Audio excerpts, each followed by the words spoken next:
बारिश की हल्की फुल्की बूंदें अनमोल की विंडस्क्रीन पर पड़ रही थीं। सामने सिर्फ सड़क की चमकदार पट्टियां और दोनों ओर डरावने अंधेरे से घिरे पेड़ थे। ये रास्ता NH-79 अपनी सुनसानी के लिए बदनाम था। मोबाइल नेटवर्क यहाँ कई किलोमीटर पहले ही गायब हो गया था। अचानक अनमोल की हेडलाइट्स की रोशनी में एक औरत दिखी। सड़क के किनारे खड़ी एक औरत। उसने बेतरतीब ढंग से हाथ हिलाया, लिफ्ट मांग रही थी। उसके लहंगे का पल्लू पानी से भीगा हुआ था और बाल चेहरे से चिपके हुए थे। अनमोल का दिल जोर से धड़का। यहाँ इस वक्त उसने गाड़ी धीमी की। औरत का चेहरा पीला, बिल्कुल सफेद था। उसकी आंखें बड़ी बड़ी और खाली लग रही थीं, जैसे किसी गहरे सदमे में हो। भैया, मुझे अगले टाउन तक छोड़ दोगे? मेरी गाड़ी का ब्रेक फेल हो गया। उसकी आवाज कांप रही थी। अनमोल ने दरवाजा खोला। औरत ने पीछे की सीट पर बैठते हुए फुसफुसाते हुए कहा, शुक्रिया, मैं रेनू हूँ। गाड़ी फिर से रफ्तार पकड़ने लगी। शुरुआती कुछ मिनट सन्नाटे में गुजरे। फिर अनमोल ने रियर व्यू मिरर में देखा। सीट पर रेनू बैठी थी। तभी पीछे से आवाज आई, भैया, आपके पीछे वो काले कुर्ते वाला आदमी, वो मेरे पीछे आ रहा था। अनमोल ने तेजी से मिरर में देखा।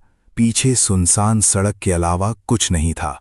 कौन आदमी? पीछे तो कोई नहीं है। वो अब दूर है, लेकिन वो आएगा। वो हमेशा आता है, रेनू ने कहा।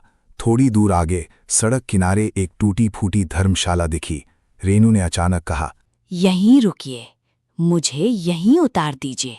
यहाँ? यहाँ पर तो कोई नहीं है। अभी अगला टाउन 20 किलोमीटर दूर है, वहां उतर जाना। लेकिन वो लड़की ने बोली, रुकिए, बस यहीं। वो बहुत जल्दी में थी। अनमोल ने गाड़ी रोक दी। रेणु बिना एक शब्द कहे दरवाज़ा खोलकर तेजी से उतर गई और अंधेरे में उस धर्मशाला की ओर भागने लगी। अनमोल ने देखा वो धर्मशाला के टूटे दरवाजे में गई। वो सोच ही रहा था कि आगे बढ़े या नहीं, तभी उसकी नज़र सीट पर पड़ी। रेणु की जगह एक पुराना मैला सा गुड़िया पड़ी थी, जिसकी एक आंख नहीं थी और कपड़े फटे हुए थे। अनमोल का खून सूख गया। उसने गुड़िया उठाई। वो ठंडी और गीली थी, जैसे बारिश में पड़ी रही हो। तभी उसके मोबाइल की स्क्रीन चमकी। नेटवर्क वापस आ गया था। एक मैसेज पॉप हुआ, एक न्यूज़ अलर्ट। उसे खोलते ही उसका दिल धड़कना भूल गया। हेडलाइन थी, NH-79 पर पिछले साल लापता हुई लड़की की लाश मिली, आरोपी गिरफ्तार। नीचे तस्वीर थी, वही रेणु, मगर उसके बाल छोटे थे और वो जीन्स टी शर्ट में थी, लहंगे में नहीं। खबर में आगे लिखा था, हत्या के शक में गिरफ्तार मुख्य आरोपी ने बताया कि उसने शव को एक पुरानी धर्मशाला के पास गड्ढे में दफनाया था। पुलिस खोजबीन में जुटी है। अनमोल ने सिर उठाकर उस धर्मशाला की ओर देखा। अंधेरा और गहरा लग रहा था। तभी उसके मोबाइल में घंटी बजाई।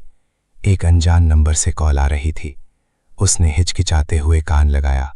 सांसों की आवाज़ सुनाई दी, फिर उसी रेणु की आवाज़, लेकिन अब वो बिल्कुल अलग, डरावनी आवाज़ में बोली, भैया, आपने मुझे वहीं छोड़ दिया जहां उसने मुझे दफनाया था। अब वो आ रहा है, काले कुर्ते वाला।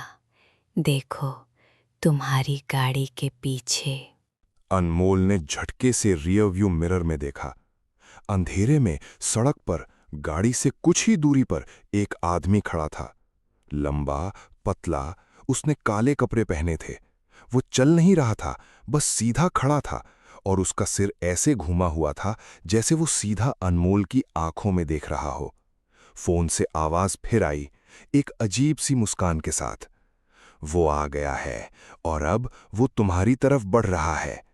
मिरर में वो आदमी अब नहीं था। सीधे अनमोल की कार की पिछली सीट की खिड़की के ठीक बाहर एक पीला, बदसूरत चेहरा चिपका हुआ था और एक काले कपड़े से ढका हाथ धीरे धीरे दरवाजे के हैंडल को छू रहा था।